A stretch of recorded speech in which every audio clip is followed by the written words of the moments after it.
Hello guys, আপনারা দেখছেন Baggachha PK sound and electric YouTube channel.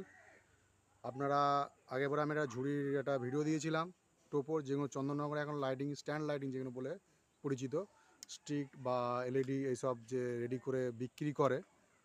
তো সেই সব জিনিস আমাদের এখন উলুবেড়িয়াতেও তৈরি হচ্ছে, আমার কাছে পেয়ে যাবেন। তো আমি সেই ম্যানুফ্যাকচার দেখাতে এসেছি, যে দাদা আমাদের তৈরি করে, যিনি আমাকে মাল দেয়, যার কাছ দিয়ে মাল নিয়ে আমি সব তৈরি করি বা পাঠাই আরও এই বর্ধমানে, প্লাস আরও যেসব ঘাটাল ফাটাল, তাই তো ঘাটাল ফাটাল সব ঘাটাল সবাই নিয়ে যাচ্ছে, পাঁশকুড়া। তো আমার কাছে সব রকমই মাল পেয়ে যাবে, তো আপনি দেখে নিতে পারেন। ইনি হচ্ছে আমাদের যিনি দাদা তৈরি করেন, ম্যানুফ্যাকচার আলামদা, ঠিক আছে। এনার কাছ দিয়ে আমি মাল নিই। তো এইটুকু বিশ্বাস রাখবেন, আমাকে বিশ্বাস করে যেসব ভাইরা মাল অর্ডার করেন, তো আমি এই দাদার কাছ দিয়ে মাল নিই। তো আমার দাদাকে না ভরসা করো, কিন্তু আমাকে যদি ভরসা করো, তো আমার ভরসার ওপর আপনি